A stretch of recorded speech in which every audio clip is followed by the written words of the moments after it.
కళ్ళల్లో మెరుపు మెరవాలి, దారు చీకట్లో దారి వెతకాలి, గాలి బాణల్లో ఉరుమై సాగాలి, తగిలే గాయాల్లో ధ్యేయం చూడాలి.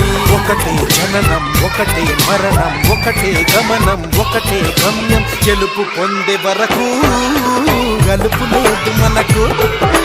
బ్రతుకు అంటే గెలుపు, గెలుపు కొరకే బ్రతుకు.